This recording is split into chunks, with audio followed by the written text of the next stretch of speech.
What's up, everybody? Coast to Coast podcast from inside Carolina coming at you. Apologize for being a little bit late tonight, trying to work through some technical stuff. Again, shout out to anybody out there who may understand how to work some of the audio codecs on a MacBook Air.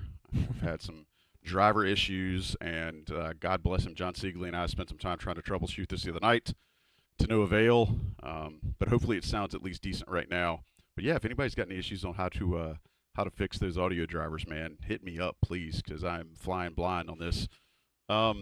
This is the Coast to Coast podcast, brought to you by Johnny T-Shirt and Congruity. With me, as always, Sherrell McMillan, Sean Moran. Guys, season over. Donezo.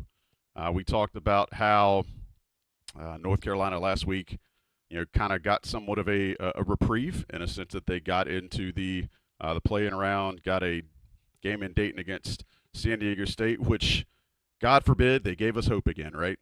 Came out and just absolutely blitzed San Diego State, a team that was well known for their defense, and North Carolina came out and just couldn't miss, and everything looked great. And then, wouldn't you know it, the same old Tar Heels with their same old issues and the same old coaching problems, the same old execution flaws, showed up on Friday against Ole Miss and lost to Chris Beard coach team that I feel like had a great strategy, and yeah, that ends the season. You hate to see a season end, and you hate to see kind of another example of this kind of the way the Tar Heel program is right now. It's just not living up to the standard that has been set by not just people in the program, but players, staff. People around the program, donors, fans, you name it. Standards just not being met. And so what we want to try to do tonight on this show, I want to talk a little bit about kind of why the season is or was what it was. I want to talk about kind of what the short and medium term priorities might be to get the program back to the standard that I just mentioned. And I think there's a lot of discussion that's going to happen over the next 12 to 16 months. And what I would say for folks that listen to the show, we appreciate all of you guys and how you interact with us. We recognize that the next little while is going to be tough. I think fans are pissed. Fans are frustrated. I dare to say, players are frustrated. I don't think anybody within the program is happy with the way things turned out. I think a lot of folks know that changes need to be made. And as I've said before, we're probably not going to come on here and bang drums and throw things and set the town ablaze. But hopefully what we can give you is a very measured conversation about the facts and where we think things are going to go based on what we know right now. I don't think I'm speaking out of turn when I say, everybody on the show recognizes that there have been some coaching problems. There have been some execution problems. There's been all kinds of things that are leading to North Carolina not being what they should be and what everybody around the program expects them to be. But what I would just ask is if you're part of this show and if you're listening, whether you're on a podcast later on or if you're watching us live on YouTube or however you're being involved, we just want to make sure, let's just try not to take every single conversation to, well, you got to fire the coach. Coach's got to be fired. I don't disagree with any of that, but just for the sake of this conversation and having the dialogue that we like to have with y'all and kind of what you expect from this here Coast to Coast podcast, we can't just say every time that we talk that the coach should be fired because that kind of takes the conversation to a place that it can't be resurrected from. So we know that over the next year, unless something has changed, and Sherrell, if you need to hit the news breaker, let me know. Unless something has changed, Hubert Davis will be back for the next season. And so I think that's probably going to be the rubber meets the road, the 1 year window, and it's going to be a really tough time for a lot of folks. We will try to do our best to make sure that the conversation is good, that we bring you information that you want. Just recognize that next year is probably going to be difficult for a lot of people, including the staff and the players and all that such. So, without further ado, let's dig into it, guys. I think the first thing I would throw out to y'all, and I don't want to spend a ton of time diving into the Mississippi game. Tommy and Rob, I think, did a great job of that afterwards. And I'll be honest, I feel like I know our audience. I don't feel like you guys want to talk about the Mississippi game that much. Let's just talk about the season and why things went the way they went and how we can expect them to be addressed moving forward. Kabish, Sherrell, I'm going to come to you first, man. What do you feel like was the single biggest thing that led to the results of this past season? And I'm going to give you a pretty wide runway here. You can go, a certain player. You can talk about player development. You can talk about coaching. You can talk about motivation. There's plenty of things to pick off of this tree. But I'd like you to just try to narrow it down to the one thing you feel like was just the big thing they couldn't get around. That the pieces just didn't fit together properly. And that is with, at times, their 5 best players at times were guards. And then there were times where their 4 best players were guards. And because of that, there was a bunch of people trying to play 2 positions. And when they tried to expand it and go to something small, the 3-guard lineups outside of maybe a half against UCLA just didn't work. And, we were all calling for it because we thought, hey, get your best 5 out there. Like they say with offensive linemen, get your best 5. And that just didn't work. And it took some time for them to figure that out. So it is the fact that, the pieces didn't fit, which I guess you could also call roster management or how the roster was built. All that mixed in together. Like they had good players, but they had too many good players at one spot and not enough good players in another spot. And I maintain that the biggest issue on the team was not the 5, that it was the 4. And the lack of a true 4 for most of the season until Jalen Withers stepped in and played some of his best basketball really hurt them offensively and defensively. So to me, it's just how the roster was built, roster construction, pieces fitting, however you want to say it. And I think it's the reason I think that's a good question is because I'm watching the chat blow up and there's like 1,000 different answers, all of which have some merit. Sean, I'm going to ask you the same question, man. What was the one thing you feel like just was this got an insurmountable bugaboo that they couldn't get around? I think it was the same thing we were talking about probably 11 months ago as we were going through the portal season. And when the biggest portal recruitment in Cade Tyson, not that it didn't pan out, it completely fell off a cliff. I think that goes to a lot of it. But from an overall skill perspective and shooting perspective, it wasn't there during the season. I think we saw the up and down nature and the volatility, and I think we saw the ability, them getting in the tournament and the ability to compete at the Mountain West level, but then not being able to raise their game up to an SEC level, which hurts to say. Sorry, I can't speak either. But Sherrell hit it. Some talented players, but not the talent that is needed to compete at that highest level. And from RJ Davis, who was coming off an All-American year, and that was expected of him, didn't live up to that. And then you start going down the list. I think it makes sense when you understand how UNC's season ended as it did. And when you do look at the final stats, you have RJ Davis at 17 points. I think we were in the over-under. Would he get to 20 points? And then the next 2 highest, Ian Jackson 11.9 and Seth Trimble 11.6. And I think there you go. It was very easy enough for coaches to game plan for UNC based on their weak spots, which last year they're a lot more even. So you couldn't really focus on what their weaknesses were. But I think 2 out of the 3 years, teams have been able to game plan and focus on what those weaknesses are, both offensively and defensively. Yeah, it's ironic that I think both of those things you guys shared were issues most of, if not all of the season. And so I think my answer to that, and I usually don't try to answer my own question, but I think the answer to that was just the fact this team was just so inconsistent. And to use Sherrell's favorite word, there was so much variance in what you were going to get out of this team. A lot of that does go back to coaching. I mean, I'm just unsure how you went through 30-some games of this season, and there was not a way figured out that this staff and somewhat players together could figure out a way to put a product on the court that once the ball was tipped against a good opponent, that this team could not, just could not find ways to have a quick start. And what you saw at least a dozen times this year, and most of it was against teams that were better than North Carolina, they could not get a decent start, and they dig themselves into a hole.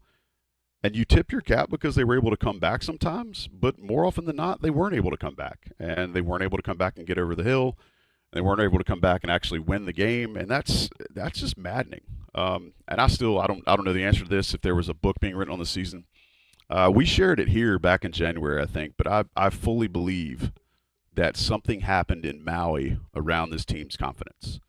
And I think that they saw what they were going up against in these top 5, top 10 caliber teams. And it shook their confidence. And for whatever reason, I don't think it ever came back. I don't think the staff ever helped them find it back. But whatever, my thing is the inconsistency, is the fact they were consistently inconsistent this year. And a lot of that I do lay at the feet of the adults in the room and the coaches, and the fact that they could not find ways to motivate this group of guys, that when the ball was tipped in a game, they could not come out and start with any sort of quickness and intensity and fire. So moving on, kind of, I want to go in. Let me jump in on that one last thing. So I reached out to the folks who obviously know basketball better than we do. Some of them work in the ACC, some in the NBA, some around the country. And I just did kind of like, I just had, my prompt was, how does the team always come out and get down 20? And just like a word map of the responses, I got leadership 6 times, coaching and culture 3 times, coaching, culture, leadership, toughness from different people. So the word map pretty much for that is other people who know basketball, some coaches, some personnel people, some in NBA, was that it was a leadership, coaching, and culture problem for UNC. And that's how you always get down 20, 25 against good teams. Sorry, if we can just stay here. I know you want to move on. I mean, I think first possession for Ole Miss, you saw that 20 seconds of pretty solid defense, and then they get the baseline out of bounds play, and you lose attention on a pick and roll. And then same thing, you go down offensively. You know that the team is going to switch. You watch what they did against Arkansas 2 games ago. So the focus should be on the first 2 points they score with Lubin, how do you do that initially instead of settling for a 3? Granted, that 3 went in and out, but you settle for shots. And I think it was just that general focus, almost letting everybody dictate to you how the game's going to go versus you're going to be the dictator from a focus standpoint.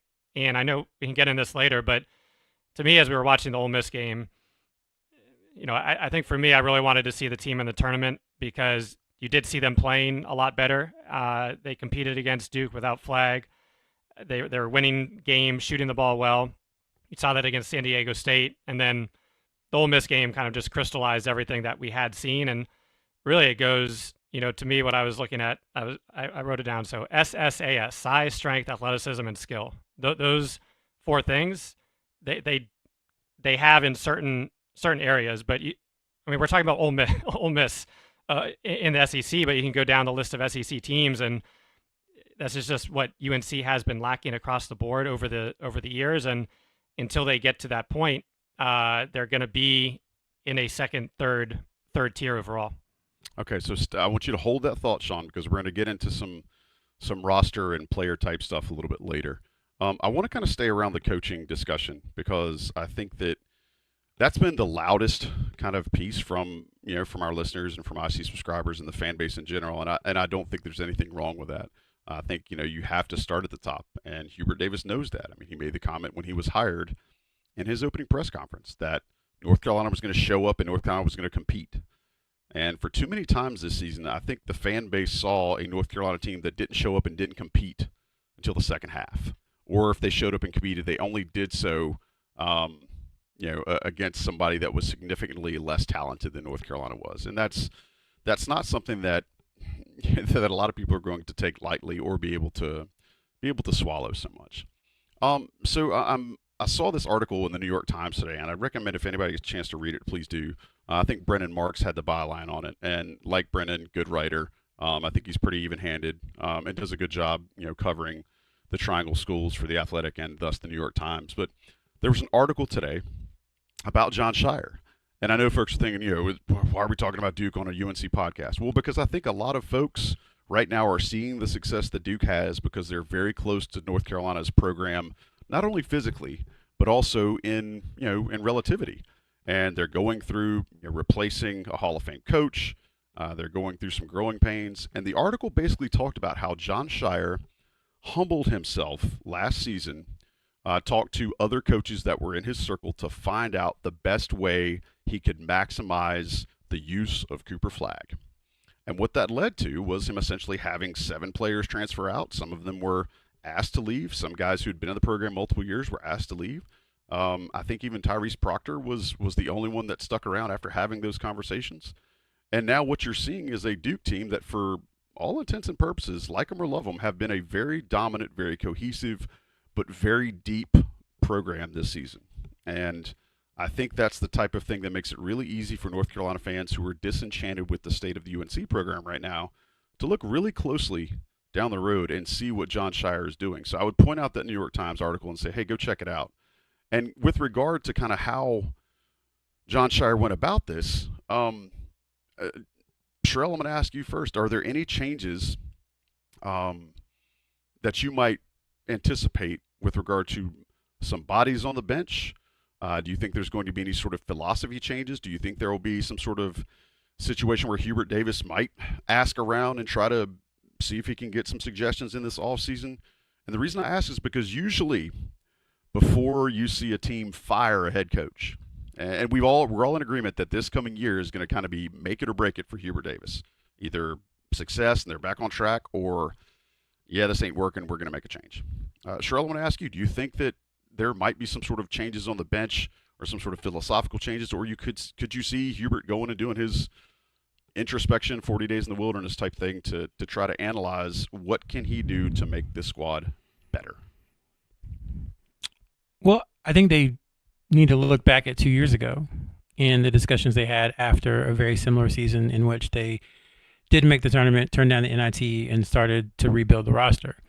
At that point, they made it very clear that they needed to get better, and they made it very clear they were going to build around 2 people, which was Armando Bacot and RJ Davis. And basically, when they went about their portal work, it was who are the people, what are the traits, what are the styles of player that will best complement RJ and Armando and help them be the best players they can possibly be. And so when they were doing that research, what came out of it was they needed more fiery vocal leadership, because Armando and RJ both are somewhat vocal, but they're more lead by example, kind of tend to themselves type guys. They needed people who could space the floor. They needed guys who could play good defense on the perimeter and funnel things into Bacot for him to take care of and clean up. And then they needed guys, frankly, who were experienced, who had been through college basketball before. And they ended up with Jalen Withers, Paxton Wojcik, Harrison Ingram, and Cormac Ryan. 4 older guys, 4 experienced guys, 4 guys who didn't have to have a heavy usage rate, 4 guys who could blend, but also 4 guys who could, at some instances, take over a game offensively or defensively. So they've done that before, of building a roster based upon who they have coming back and building around a couple of people. I think a lot of times when it gets to be a make or break deal or a final year, like it seems to be, that's not usually a time for experimentation. So I would be surprised if we see Hubert Davis do something drastically different. That's typically a time when you double down on everything you've ever known, everything you've ever done, and say, if I'm going to go out, I'm going to go out, my way, so to speak. So I'd be surprised if there were any kind of really major tweaks or pivots this offseason. I think there'll be some small ones, sure, but I don't think you'll see a major overhaul or anything. Sean, I'm going to ask you the same thing. More importantly, I want to kind of take this in the shape of the slow starts that we mentioned just a few minutes ago.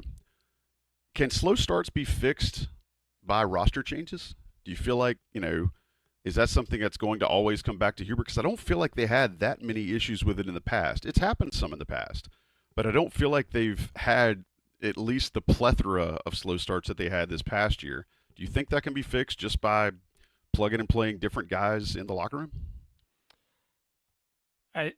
Yes, to an extent.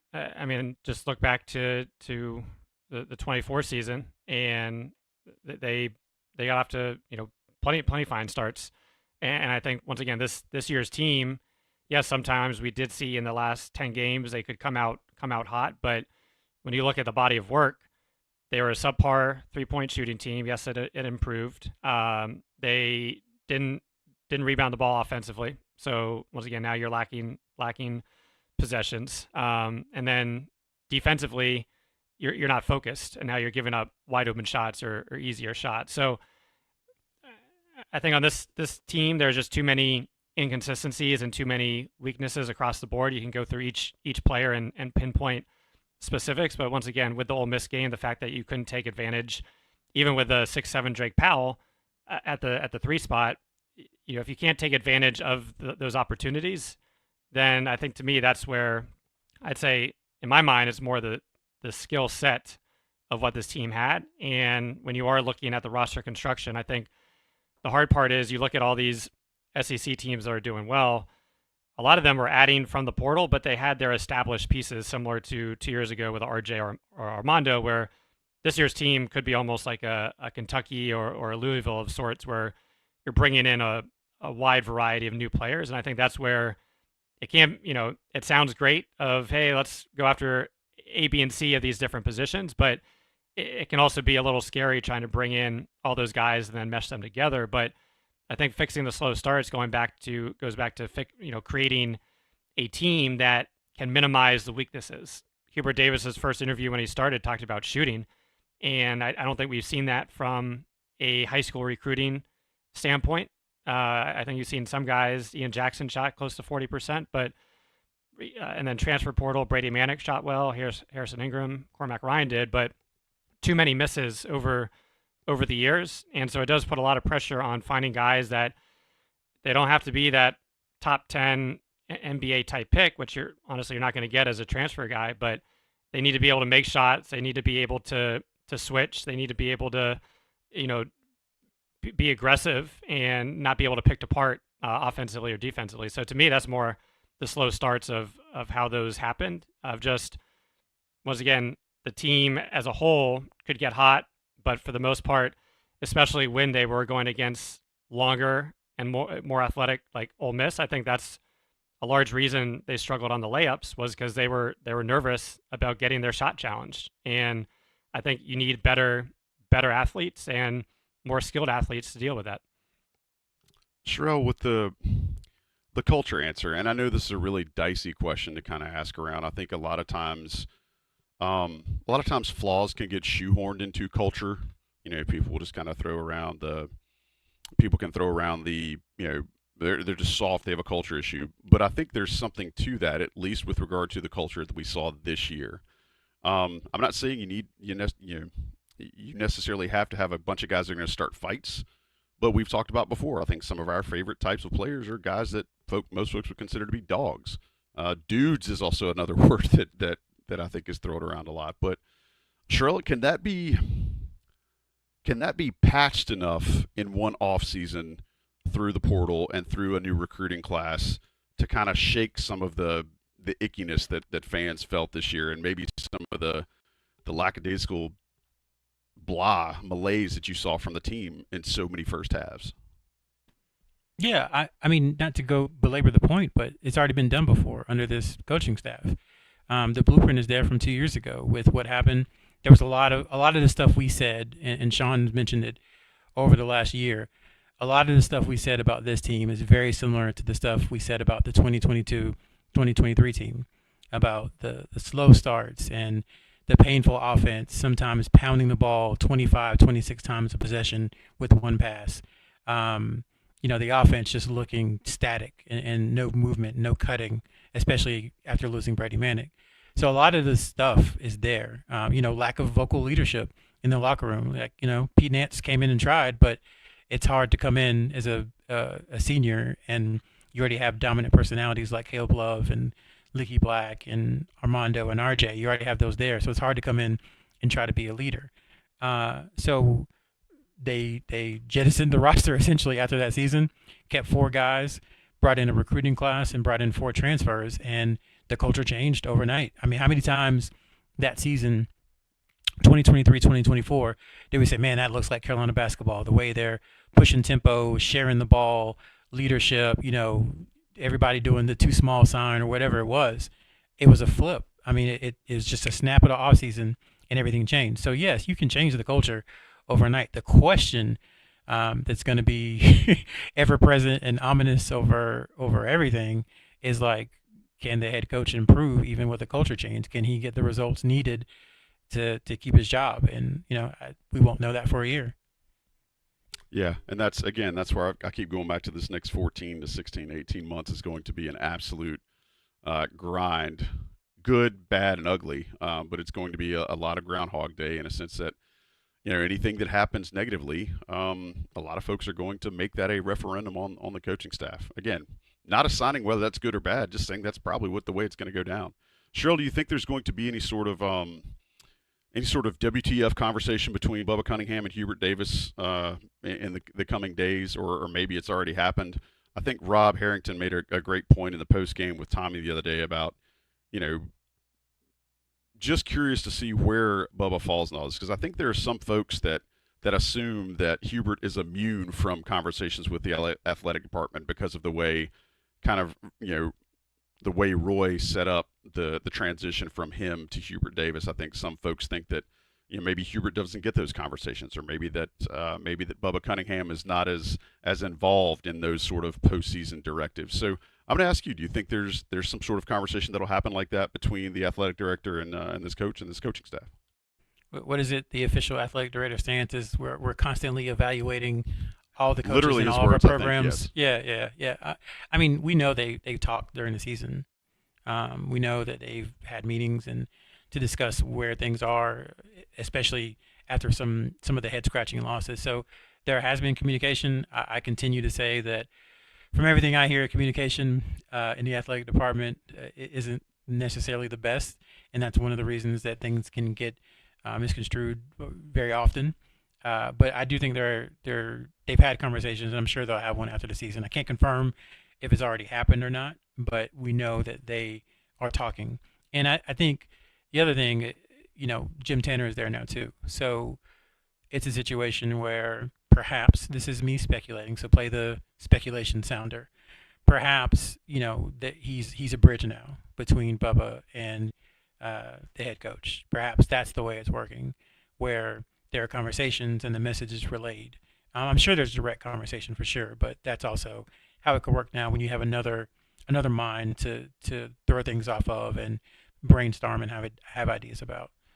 So yeah, they're in communication, and again, I think everyone is very clear. I know everyone is very clear on kind of what's next and how important this offseason is, not just for Hubert Davis, because one day he's not going to be the head coach. It might be next April, it could be 10 years, but one day he's not going to be a head coach. So you also have to take care of Carolina. So not only is it a big offseason for Hubert Davis, but it's a big offseason for Carolina because, they had the number one seed a year ago, but outside of the run and the number one seed, the last 6 years have been rough. And so Carolina, regardless of who the head coach is, has some work to do to get its stature back up into that upper echelon of teams where UConn resides, where Duke resides currently, where some others reside. And that work starts now. Sean, I want to start kind of swinging into the next phase of what this roster looks like. I think, we could probably belabor the coaching questions and the issues that have come up. And again, I reiterate, a lot of folks, you can be unhappy with this coaching staff. The warts are there. The problems are there. There are certainly things to question and certainly things to critique around this coaching staff. But for all we know, they're not going anywhere through this next season. So again, for us to keep coming back to fire the coach, I don't know that that's the best use of our time. So moving forward to looking at kind of the roster and what we're going to have happen the next couple of weeks, Sean, hypothetically, and I know this, again, I know we don't necessarily know who's staying or who's gone yet. We'll get to that. Who would you build around? If you're Jim Tanner and Hubert Davis, Sean, who would you build around that's on this roster right now? Or would you rather try to go get somebody else and build around that person? Because, we've seen R.J. Davis, no more years, right? And so who would you build around? I think that's a tough question because I don't think you're building around anybody. Even Drake Powell, if he were to come back, you're not going to build around Drake Powell because he's too limited offensively in my mind. I think there's improvement points, and he he did better in certain areas than expected, and I think there is a lot of potential there. But he's not a guy you can truly build around. I think he could be a. Well, Sherrell might disagree. I think he's a piece of the puzzle. But I think to me, it's once again this goes back to the hard part of there's a lot of pieces needed versus over the years maybe it's 2 pieces here, 3 pieces there, and we've seen how one decision can basically make a team great. In terms of look at UConn last year winning a championship, they almost had Nick Timberlake as their shooting guard, and he went to Kansas. Same thing. If UNC had ended up with Nick Timberlake, they don't get Cormac, and they're probably not a 1 seed. And then this year they get Cade Tyson. You can go on and on, right? So it does go to Jim Tanner and his ability to evaluate the player, the skill set, and the financial situation to make sure that it's all fitting within budget. But also, I don't have the inside knowledge of where people are leaning. So once again, I think I would love to see if both the freshmen are coming back to improve over the sophomore year. I think Drake Powell is maybe the more realistic one, and I think defensively he does give a lot of versatility, but that still means offensively you need, from 1 through 5 players that can play consistently, that play smart, and most importantly to me, can shoot the ball and have athleticism. So to me, when you're looking in the portal, those have to be the focuses. And then once again, the decisions around who you're building around are going to be financial, at least in the next week or two. Man, 700 some odd people in the chat with us tonight live. Thank y'all so much for working your evenings around us. Sherrell, next question I'd ask about roster management stuff. What do you feel like the personnel goals should be, right? I think we tiptoed around kind of some attitude, some dog/dude type players. But I'll let you take this any way you want to go. Does it need to be a certain skill set? Does it need to be a certain body type? Does it need to be a certain kind of type of player on the floor? I think Sean led you in a couple directions, but I want to ask you, what do you feel like need to be the shopping list as North Carolina goes into this portal season that opens this week? Well, they're always looking for difference makers, and difference makers can mean a lot of things. In football, I listened to Staples talk about difference makers on defense and how, 1 millisecond or half of a second between two guys is the difference between like a regular player and a difference maker. And I think you're seeing that. Like, for example, Venal Lubin was tremendous down the stretch for UNC. I mean, he played some really good basketball, but consistently over the course of 36 or 37 games, you need someone a little more athletic, a little taller, someone who's a little bit better at getting their own shot. So, like, the difference between him and a true difference maker might not be a ton, but it could just be size. So, like, that's what they're looking for. Difference makers pretty much at every position. And to Sean's point, I think you have to prioritize scoring because, Ian Jackson's made it clear for some time that his goal was to go to the NBA. And I think you have to take him at his word for it, that he wants to go to the NBA. And more than likely, if he's a first-round pick, you would assume he's going to leave. RJ Davis is gone. So that's your, I don't want to say best, but that's your 2 most prolific three-point shooters from the outside, gone already, under that scenario.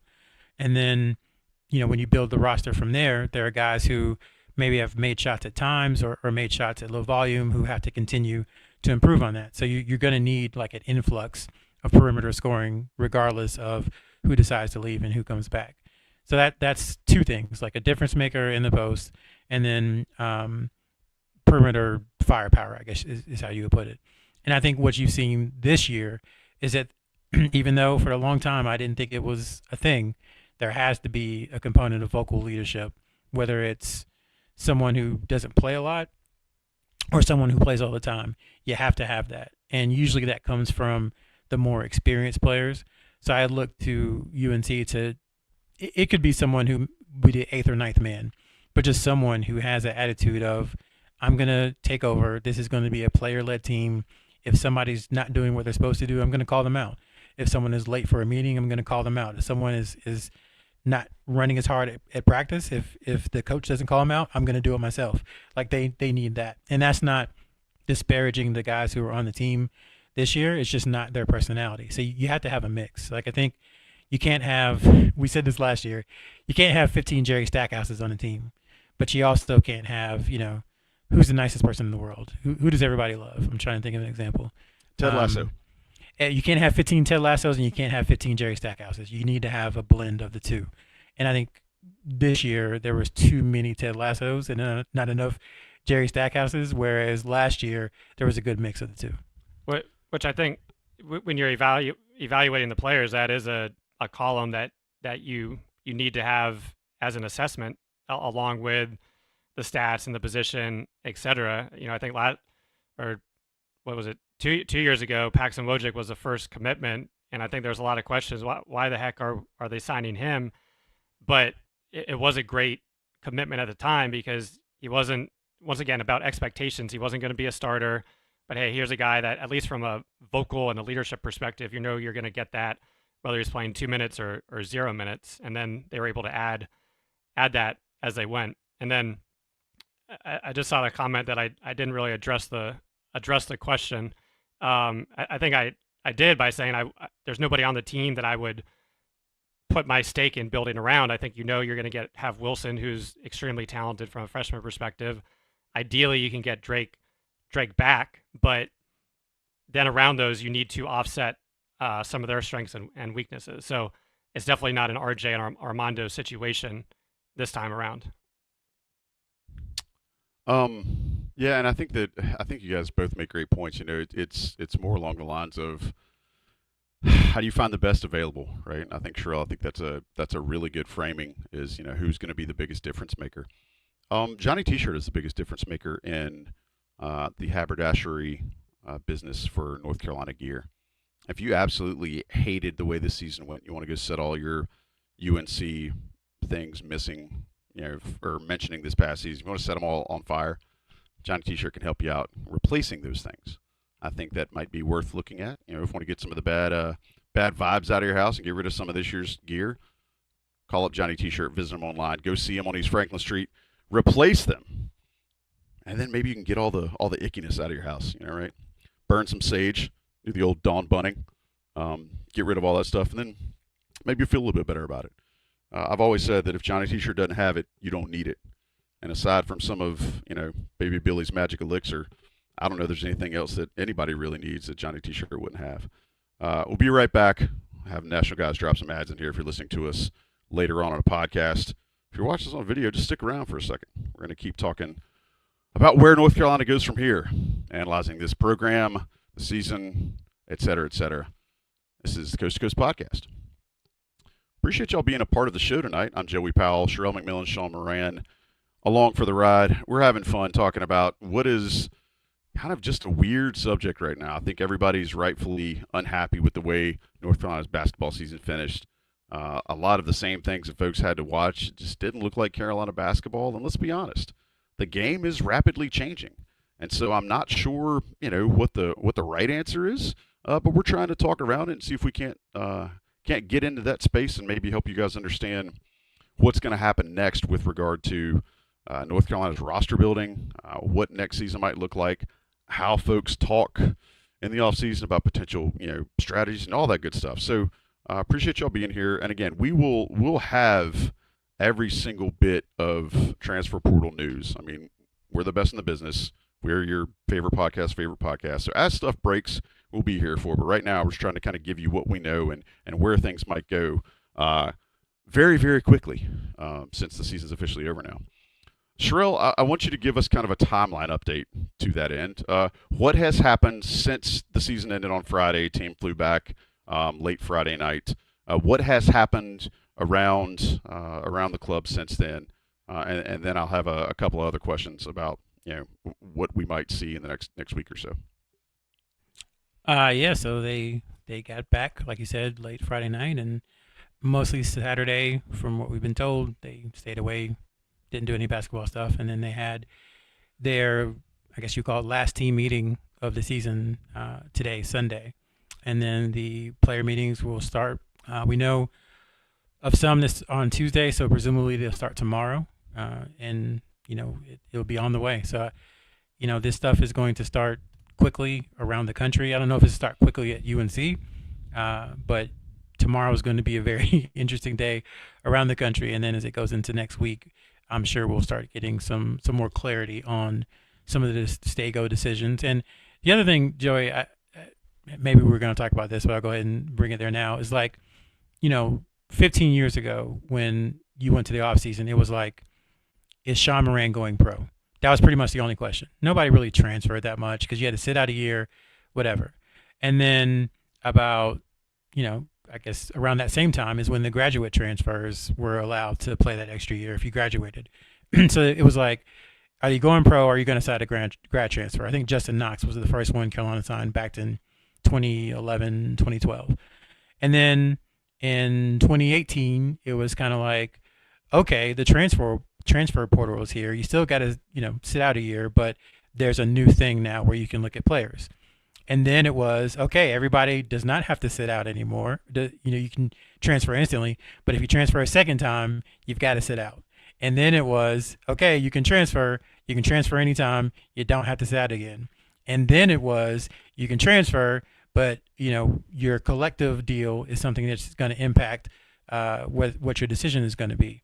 And then it was, let's get rid of the collectives and go through the agents. So, like, you see the progression of how all this stuff has happened. And it's not just stay-go decisions from players anymore. Frankly, the coaching staffs have as many stay-go decisions as well. It's not just whether Sean Moran wants to leave Carolina, as if Carolina wants Sean Moran.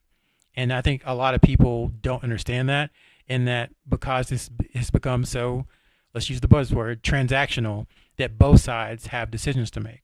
So it's not whether or not X wants to come back. It's whether or not X wants to come back and Carolina wants him to come back. So I think people just need to be clear on that too. So there could be a decision that comes down and you're like, that doesn't make a lot of sense. It could be that Carolina didn't want that player back. And that's something that is still new, and I don't think people have grasped just yet. And I mentioned that article about John Shire earlier. That was kind of one of the things they alluded to in that article, was that he had to ask some guys that had been major contributors, what they wanted to do and where they wanted to fall. I think Ben Sherman's done a good job on the message boards this past week of kind of framing it with folks of like, you have to understand, what does the player want his role to be? What does that player's agent think that player's role should be? It's just not as much about this roster and who wants to stay or go. It's more about who wants to stay or go, who wants to get paid, who wants to fit in a different role, who wants to do this, that, and the other. And it's different. And to Sherrell's point, most of those changes have happened in the last 3 years, right? So the first 10 years, things were slow. Now we've got stuff happening every single summer, and every month it seems like things are changing. So and even if Sean Moran wants to come back to Carolina, and UNC wants Sean Moran to come back to Carolina, if Sean Moran, if people are listening on the podcast, I've got my hands in different places. If Sean Moran wants this and Carolina is willing to offer this, then Sean Moran's probably not coming back to Carolina. So not only is it a mutually beneficial thing, it has to be, but it also has to be a situation where the numbers line up as far as salary is concerned. And again, us saying that 5 years ago, it sounds insane to be like, yeah, well, they got to meet his number and he's got these salary demands, and is it palatable for them to have this player at this amount and still go out in the portal, and what's their salary? It's a very different world, and we all still have to adjust to it. And again, the portal changes year over year. So I don't know what's going to be the big thing this year. Last year, it was the guaranteed money and, fewer appearances, because it was still then what people have called NIL, which wasn't NIL. And now this year, the rev share is coming online. So it's less, it's a little more in line, I would say, as far as what schools have to spend. And their books are more well kept than last year. Last year was probably, a knock on wood, but last year felt like as wild west as it maybe ever will be. I think rev share is helping it be a little more contained, but it's still very, very wild out there. And I think on that, it's a completely different world for college basketball, but try not to sound like a broken record. Once again, this is much more like international basketball than the NBA, and that's how international basketball is. I know Joey made a comment about the living situations, but once again, with Jim Tanner involved, yes, he was focused on the large NBA clients, but his agency had lots of players that were were playing overseas. And in those situations, you have teams that, hey, in that January, springtime, they're going to be identifying, okay, which guys do we want back? And let's sign them up early. We give them a little bit of a raise, but let's lock those guys in because we know who we want back. And then it's the identification around the skill sets and the player salaries of, and early on, probably an agent and a player are going to be wanting, $1 million when realistically their level's 750, and it will take time for that. Maybe some schools pay them that, but it's going to take time for those worlds to even out in terms of the supply and demand from the players and the salaries. But once again, I think with Jim Tanner involved from that GM perspective, he has that on the other side. He understands how that world operates, and hopefully that can be a benefit to getting those guys locked in early who you want back, and then being able to identify guys that will be good additions for the UNC program. Also want to make sure I put this caveat out there. I think Sherrell has always done a really good job of letting folks understand that this stuff is as fluid gets. I was going to get pretty vulgar there, but I'm not going to. Things change quickly and rapidly. And so I would just say to folks, like, I realize some of the players alluded to what the future may be, even post-game. And I give kudos to Adam Smith for asking that question because it's an unwinnable question. People are going to be mad if he asks it, and some people are going to say, well, they just lost. Why are you doing that? And then, by the same token, if he hadn't asked that question, a lot of our subscribers would be mad because they would expect him to ask about that. So all that to say to folks who are, who might be, you're hearing things, you're reading things, there's a lot of aggregator sites out online. Just recognize this stuff changes, and it changes rapidly, and it changes quickly because there's so many factors involved. It's just not the same thing that it was even 3 years ago. So keep that in mind. Again, we will be on top of things when we can confirm them as soon as we can vet them through multiple sources. We've always been that way, and we're going to continue to be that way. So stick with us. Sherrell, one of the things I think we should probably get into as we look into that is, and I know this is weird, who is doing what with North Carolina right now? I know that Jim Tanner is officially on the job and has been for quite some time. To the best that you're able, can you give us maybe the broad strokes of who's going to be doing what for the next little while? And, obviously, again, recognizing this may change a month from now.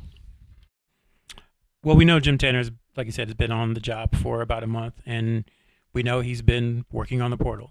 Outside of that, that's when you get into a little of the gray area about who the workflow and all that stuff. And UNC hasn't really made any announcements about how that's going to work. And I would anticipate that they are not going to make any kind of announcement about the workflow and who's doing what. But obviously, Hubert Davis has input. He's the head coach. And I think, Tanner's been just working over the last month to get ready for the portal. Whether or not a month is enough time, that's tough because a lot of other schools have been working on the portal since, November or December. But at least they were able to get him in, a month beforehand so he could start seeing, what it looks like, start having those conversations. Because the other thing people have to realize, too, is like Sean Moran, as a Carolina player, is not having conversations with Hubert Davis and Jim Tanner and the collective during the season about that stuff. The agents do that. And the agents have conversations with different schools about other clients as well at the same time. So, it's Sean Moran wouldn't know what was happening. He'd have an idea, but he wouldn't know the nitty gritty details about, what is being asked, what's being offered, all that stuff until the season ends. So you can have all. Go ahead, Sean. You don't think the agents are then communicating at a high level, at least to the players? To some degree, like at a very executive summary level, let's put it that way. Right. Which, if you ever, sorry, Joey, if you ever work for an executive, you have to you have to act like you're talking to your children when you write for an executive. You have to say, "Look, Mr. Executive, this is what's going on. We're going to offer." That's how you have, because they're busy people and they have a lot of stuff to do. So same thing with the players. They have school to do. They have games, they have practice, they have commitments from some of their true NIL deals. So they have a lot of stuff going on. So you don't want to overwhelm them with contract stuff. So yeah, they probably have an executive summary, but at the same time, the agents and Tanner and the UNC contingent are all having conversations, I would imagine, over the last month, so that when it gets to this point where exit meetings start, they can say, all right, we've been talking for the last 2 weeks about Moran. Moran, this is kind of what we're thinking. This is your raise this year from last year. This is what we're prepared to offer. Let's have a conversation. And that's when the deals are done. You can only get so much done prior to players not entering the portal or entering the portal and the season ending. So that's where things stand right now. There's been contact with the agents. There's been conversations and all that stuff. And now it gets down to, okay, what's the number? What's the role? Keep it moving with players who are coming in the portal soon and with players on UNC's roster. I would also throw it out to folks that are listening. I mean, think about it like when you're trying to buy a car, right? I know I'm getting really close to Sherrell's heartstrings for these, but if you look at a car lot, okay, you might get somebody's attention. They're going to say, yeah, sticker price, the best thing we can do. We always put our best offer on the sticker price. But then once you start talking financing and once you start kind of talking about some of the nuance, you can get a little bit farther in discussions. Then you understand what the real number is. And that happens a lot in the portal right now. Like you've got players that are thinking about it, or maybe they've got some feelers out through their representation that are talking to UNC feelers around the world. And it's, yeah, maybe. But then once you find out who's really available and who's not, things come a lot more clear. And then you understand, really who's available, who's not. Who is? I think North Carolina had this last summer in the portal when they were trying to get a big man. I think they talked to a lot of people. Sherrell did a good job on this portal primer that he put on the Inside Carolina premium message boards. He put a lot of detail into that. North Carolina talked to a ton of guys, but some of which were just never really on the market. Were never really an option for North Carolina, whether North Carolina threw a Brinks truck at him or not. Sherrell, you were going to say something? No, I was just going to say how much I hate buying cars. It's one of the worst experiences, and I can't believe in 2025 there hasn't been some kind of consumer protection to change that process, because it's worse than buying a house for me. I'd much rather buy a house than a car. It's a nightmare.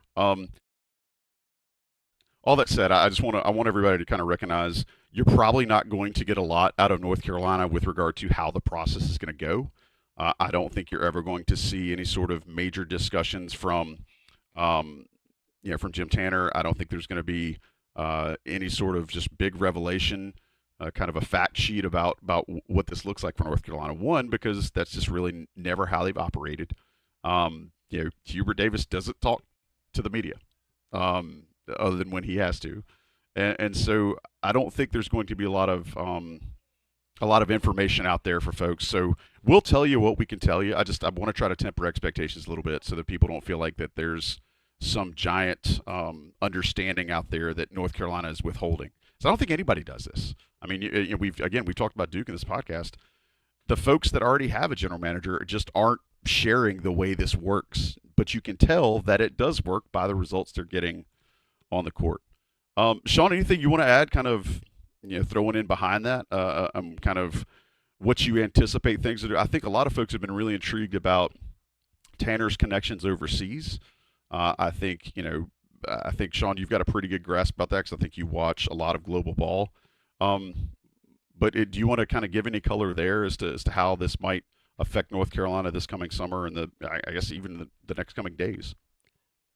I'm not sure how much it's going to impact this upcoming year. I think there could be maybe some more looks at those types of players, but I think it would be something you're seeing more in the future. And if I had to put money on it, it's really going to be about the college class right now in terms of who that focus is. And once again, then it's going to, I think there's been a great listing on the Carolina message boards of potential players, but I think you do need, you have that whiteboard and you have those different factors that you're looking at, and it has to go back to, the size perspective.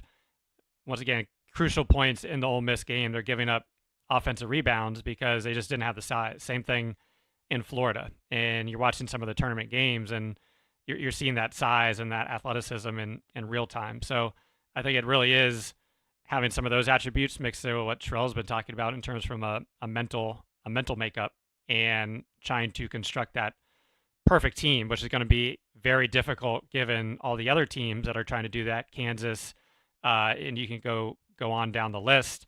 and trying to piece that together. But from an international standpoint, I think, look, we've talked about Duke, and they have 2 starters from the internationally. I think that's just been a focus for them and other teams, which used to be just a St. Mary's or a Gonzaga and an Arizona, and now has continued to expand. But with these larger paychecks, more talent is going to be flowing over the water. And I think UNC with Jim Tamer at least has that a solid foundation to work off of, if that is of interest, or maybe there is a quick fix needed in certain situations. Appreciate that, man. That's a good feedback too. I think again, I would reiterate for folks. Sherrell's done a really good kind of portal primer about a week or so ago for Inside Carolina premium subscribers. If you're not a premium subscriber, you can remedy that, and that way you can kind of be up to speed on all things. I would mention to the 800 or so folks that are listening to this show tonight live, if you're not an Inside Carolina premium subscriber, I'm judging you a little bit, because if you've ever wanted to invest, I think these next couple of weeks you're going to get more than your money's worth. All right, so moving forward, I'll try to wrap this show. I know we're usually under an hour. We might not hit that tonight, but we'll be close. Sherrell, with all of the tension and I guess the over-analysis and the pressure that's going to be on this program next year, both on the staff and the players, to get things back to where they're supposed to be and back to the standard that this program and the people in the program have absolutely admitted that they have also created. How do you feel like that's going to look over the next little while? Do you think North Carolina can they withstand what's getting ready to happen this next year? Because I just don't think it's going to be very fun. I mean, I'm not trying to be such a doomsday prophesier, or I'm not trying to be such a naysayer. I just recognizing that if you thought this past year was pressure filled, I'm going to point out that next year is going to be much, much worse, and finding joy is going to be tough, at least unless the team runs off like a 15-0 start. So, Sherrell, can the program withstand the kind of the vice grips that it's going to be in over the next little while? Yeah, sink or swim. I mean, that's really what it is. There's been, I would say, ample opportunity for this particular staff, this head coach, to show what he can do. I think he's been more fortunate than others because he kind of operates in a time where you can recreate a team in a year. Like I said before, it used to be in this situation, if guys weren't going pro, then that was the same team you were going to have outside of the freshmen. So those issues would persist unless you had a freshman, top 5 type freshman who could really come in and change things. Now, we're seeing multiple teams who change their entire roster over an offseason and have good years or relatively good years. So I would say that there's been opportunity to, he's had a chance basically to do what he needs to do to keep his job. As far as the pressure is concerned, yeah, it's going to be amped up, but it's already Carolina basketball. And all the coaches, and I know that people don't like that all the coaches are Carolina grads, but all of them honestly have more stake, I would say, in Carolina than those of us who follow it or are fans of the team, because not only are they fans of the team, they went to school there, they graduated, they played there. So there not only is an enormous pressure just from a day-to-day of like, this is my job, but also this thing that I've loved for such a long time that has given me so many wonderful moments, I could lose it, because it's very hard if you are let go from a school or from a job. You don't really go back to that job and like, hey guys, what's up? How are things? That's not really how things work. And so when your identity is largely tied into being someone who went to that school, then you feel even more pressure. So I think they have to be ready for it. It's not really a matter of if they can handle it. It's just like they have to handle it, because that's what's going to happen over the next year. But I would say they probably have an extra bit of resolve just because they all played there and they have a lot of stake in the game outside of it just being a job. Like my day job, I would feel some kind of way if I lost it, but there's not that emotional attachment because I didn't go to college there and meet some of my best friends there and all that good stuff. So that's why for them, I think they probably have a little something extra to dig into to get them ready for next season. And it all starts honestly, it all starts tomorrow. That sounds cliche, but what happens in February and January is a direct result of what's going to happen starting tomorrow. So if they have a great portal season and they get good fits and are able to get some solid players, then that will, to something you asked me earlier, Joey, that will relieve some of the pressure I think that everybody's talking about. But come November, if they win that first game and then Kansas comes into the Smith Center with their $27 million roster, it's not 27, but if they come with their expensive roster, the best that money can buy, and beat Carolina, then it's going to be loud and it's going to be ferocious and it's going to stay that way for the next 31 games. But if they're able to win that, each win I think will kind of stem the tide a little bit. But at some point, I think this coach kind of cross the Brinkley line where you're the same age as William Brindley was in Cocoon. There's like kind of that for coaches where you just can't return. And I think at some point this coach for a lot of fans crossed that line. And so it doesn't matter if they go 35-3 and win a national championship. Yeah. They have in their mind, and I'm not saying they're wrong, they have in their mind enough evidence to say that he's not the guy. And so when you get there, it's hard to come back from that from a fan base. So all of that to say, yes, it's going to be a ton of pressure. Yes, I think they can handle it because of the fact that it's not just a job for them; it's a lot more than that. Whew, you said a lot, bro. That's one of the reasons we keep you around these parts. Sean, same thing. I'm going to ask you something a little different, I guess. What do you need to see to feel like North Carolina has kind of maybe got a little bit better footing under themselves this offseason? Like, is there, I asked you earlier, like, what sort of players you wanted to see in personnel and what sort of acquisitions you made like that. Do you feel like this needs to be a situation where North Carolina needs to act quickly? Do you feel like North Carolina needs to act definitively? What makes you feel better over the next 2 weeks, Sean?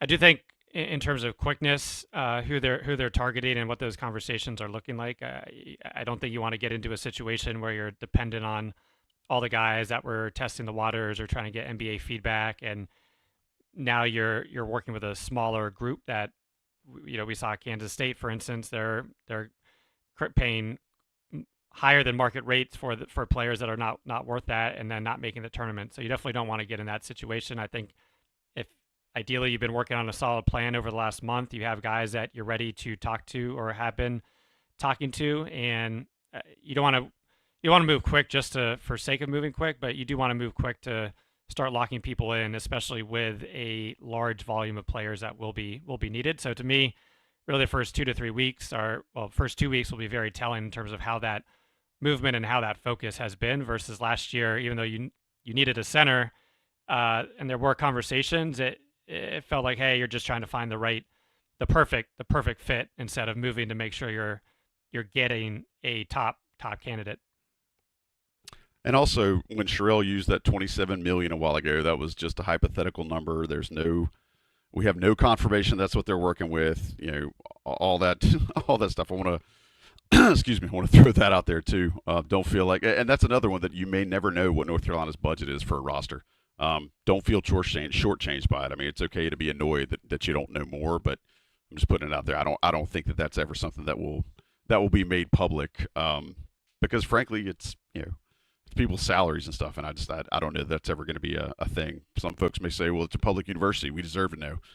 Okay, I'll give you that, but you're still probably not going to get it. So, all right, last things moving forward. Sherrell and Sean, North Carolina fans have been relatively spoiled or have lived a spoiled existence for many years. I mean, I consider myself in that window in a sense that we've never really had to see North Carolina go through an increased period of not making up to that standard.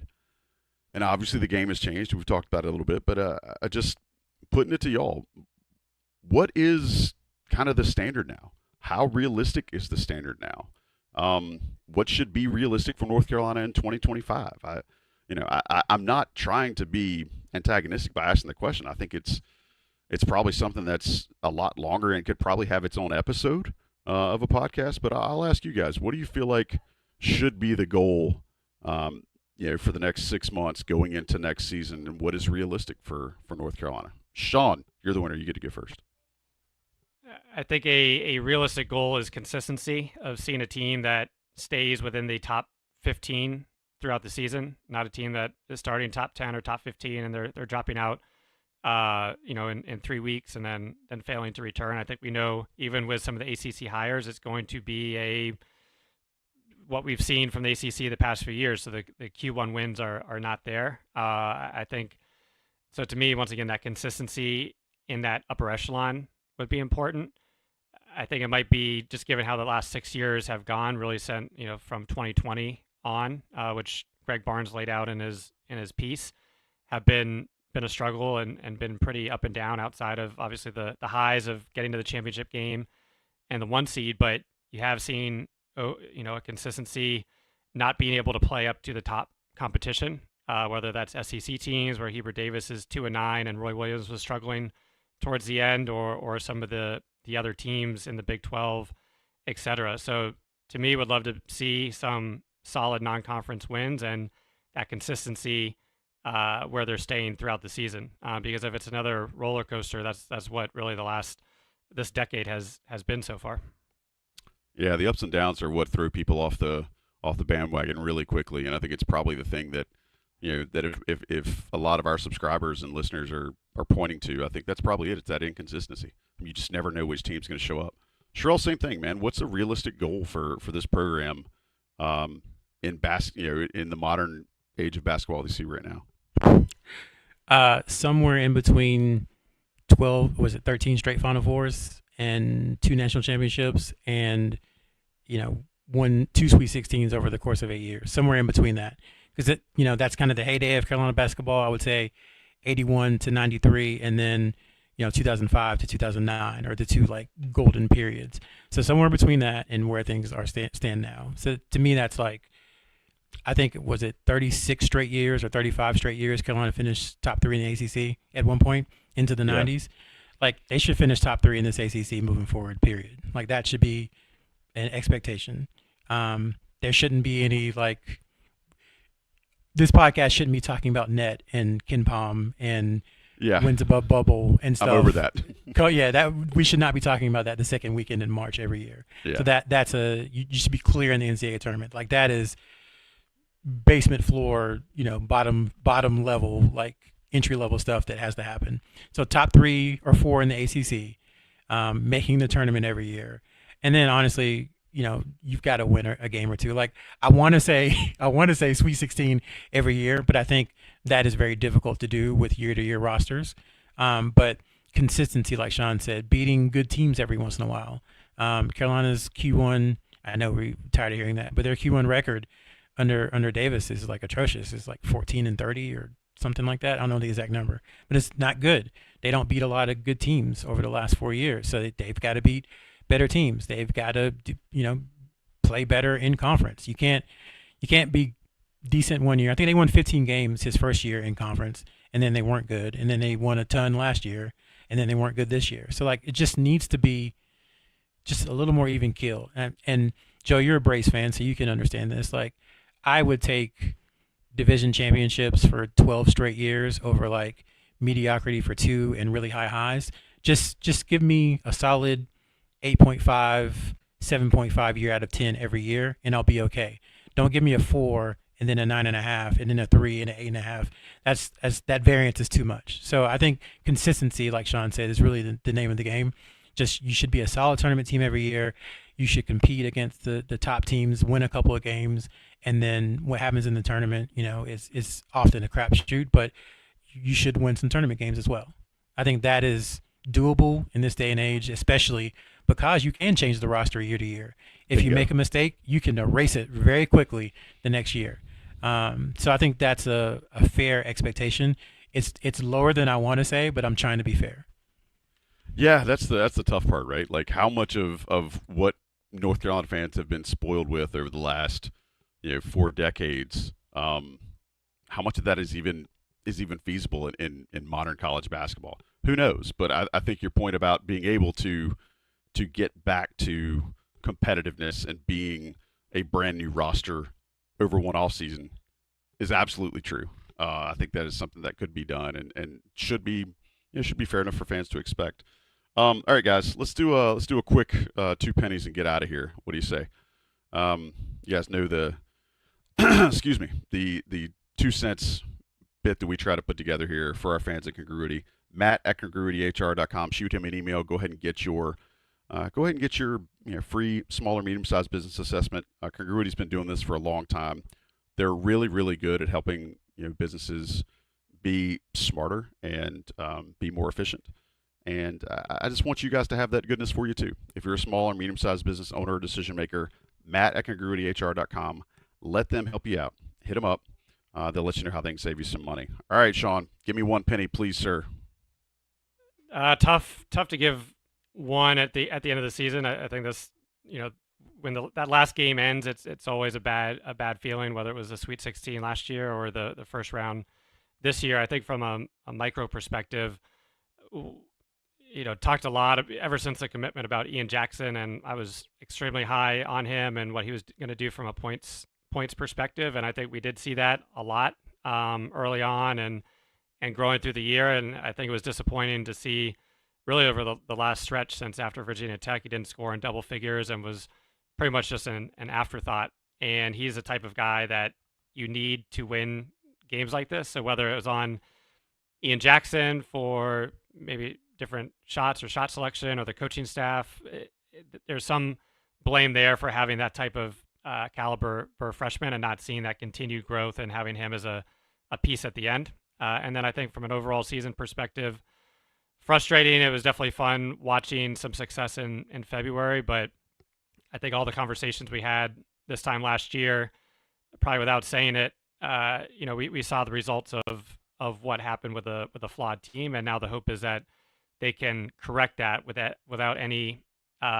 owing anybody anything going forward. So hopefully we can see that consistent team with a GM in place, but there's a lot to ask to get back to the standard that everybody wants us to be at right now.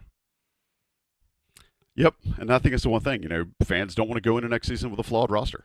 I mean, that's an easy step up. Is don't go in having missed on all of your major targets this offseason. Sherrell, give me a penny, please, sir.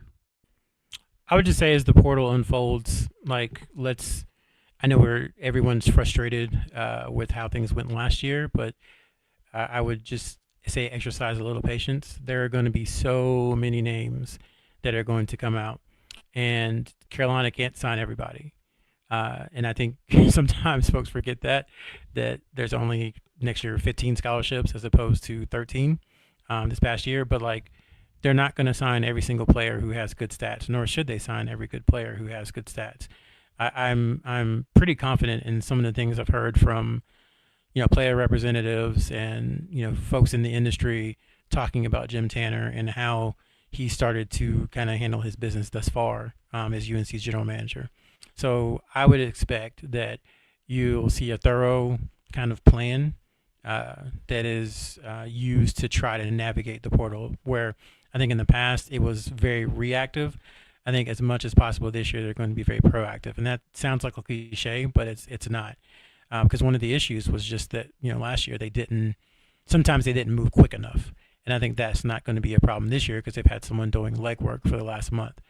So that would be my advice, is just, can't take everybody. There are a lot of good players out there, and you don't have to have – it's great. Don't get me wrong. It's great to have number one picks and great to have top 5 guys. But if you just watch the NCAA tournament, I mean, the best player I saw today, or one of the best players I saw today – well, let's say the 2 best players I saw today, one is international and one was playing at Iona 2 years ago. So, we say this every year, but it doesn't matter where you come from if you can play. And if you can play, they will find you. So just keep that in mind with the people that Carolina may look at, with the people Carolina may end up getting a commitment from. Just keep that in mind. Good players are everywhere. And it's just a matter of finding them and putting them in a position to succeed. Well, guys, I appreciate it. Let's go ahead and set things up to begin with. Excuse me. Sherrell, you want to tell everybody kind of what we think, what we expect to do with these next couple of pods, and how many how many of these we're going to do, and kind of what our cadence might be, or you want me to handle that? You got it. Go ahead. So what we're planning on doing is, we actually go back to bi-weekly once the season's over. But we can guarantee you that we can bring you guys any information about players transferring out. We will come with emergency podcasts about players coming in, players coming out. If we can find any other news to give you guys about rosters, we will. Kind of our rule of thumb has always been, if we've got 15 minutes worth of stuff to share with you, that's what we're going to do. So stick around. If we can do something, live, we obviously will. It's tough because of our schedules with Sean being on the West Coast and us being on the East Coast, but we're going to do everything that we can to make sure we're getting you guys accurate, good information about how this roster turnover is going to go over the next little while. And who knows, it might be a couple of weeks before anything pops. It might be a couple of days. Something might pop as soon as we sign off tonight. We don't know, but we will do our best to get it to you and make sure you guys are all up to date. We appreciate y'all being a part of the show and welcoming us into your lives. And I hope you'll stick around. There was over 800 folks, I think almost 820 tonight. So, yeah, it's good stuff. Wish we had more basketball to talk about, but hopefully you're getting that Jones fulfilled by watching the tournament right now, even if even if the Tar Heels are out. Boys, I appreciate y'all. Sherrell, Sean, thank you guys so much. Thank you, everybody in the chat. If you're listening to us on your podcast later on, hey, we appreciate you being here too. Make sure you drop us a rating and review. Subscribe if you have not. That way you can get all this stuff immediately to whatever it is that you use to digest your podcast. But this has been fun, guys. Shout out to Siegley for producing, Johnny T-Shirt, Congruity for sponsoring. We'll be around soon, maybe sooner than you think. Who knows? This has been the Coast to Coast Podcast. I'm Joey Powell for Sherrell McMillan, Sean Moran. We'll talk to y'all very, very soon.